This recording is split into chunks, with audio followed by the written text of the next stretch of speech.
Alright, question 16 here. So in question 16 we're told that the volume of a cylinder is given to be 9.24 cubic meters. Right? And that this cylinder is filled up to 3/4, alright? So it is filled with water up to 3/4 of the vessel. So the question basically is that we're supposed to find the radius of the cylindrical vessel. So the drawing of the vessel basically looks like this. So this is the vessel that has been given drawing, and it is filled with water up to 3/4 with a height of 1.125 meters. All right. Right, so we know very well that the volume of finding, the formula for finding the volume of a cylinder, is usually given by pi r squared h. That's okay. But we are interested in finding radius in this particular situation. So what do? What we do mathematically, we are supposed to make r subject to the formula by dividing both sides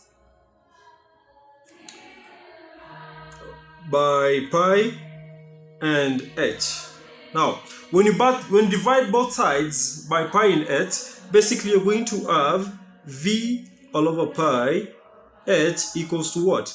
R squared. But we're interested in finding r, not r squared. So what do? We find the square root of both sides, such that you're going to have that v all over pi h gives us r. So this is the formula that we're going to use in solving this problem. Right, now we were told that the volume of the cylinder when full is 9.24. But guess what? That is not the volume of that's not the volume of the water that is occupying the vessel. The volume of the water occupying the vessel is actually 3/4, because we're being told that it's 3/4 filled with what? With water. So basically, we are not going to use 9.24 as our volume. For us to find the volume that we're going to use into this formula, we're therefore going to take 3/4 of 9.24 cubic meters. And that one, when you do, should give you, just a minute, 9.24, yep, that should give you 6.93 cubic meters. So basically, the volume that we're going to substitute into our formula is 6.93, as that is the volume that it is occupying. That's the volume that the water is occupying within what? Within this cylinder. All right. So note, we said that radius r will be equal to what? Will be equal to v all over pi h. All right. So basically, our v, as we've calculated from our previous calculations, we found to be 6.93. So we're going to use that as our v here, 6.93 all over. We haven't been given pi, so we're going to use 22 all over 7. All right, times our h, which is 1.125 from the diagram that we drew. This was our h. Our h is 1.125 meters. As you can see, that is the height of water in the container. All right, so for us to find r, all right, we are going to first deal with what? With whatever we have in the denominator. So we're going to have this as follows. We're going to have 6.93 all over. Now 22 all over 7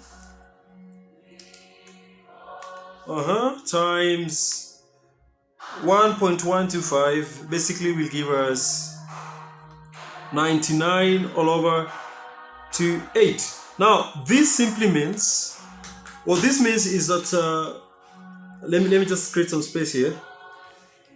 What this means is that our r will be equal to the square root of 6.93 divide by 99 all over 28. Good, I hope you're following. So basically R will be equal to the square root of 6.93 times the reciprocal of whatever we have on this side. The reciprocal will be 28 all over what? 99. Now, when you use your calculator on this, or when you do the mathematics of this, you're going to get that this will be 49 all over 25, which goes down to the square root of 49 are 7 and the square root of 25 is 5, which boils down to that. And this one can also be written as 1.4 meters. So the radius of this cylindrical vessel was 7 over 5 or 1.4 meters, or you can also have it as 1 and 2 all over 5 what? Meters. Thank you.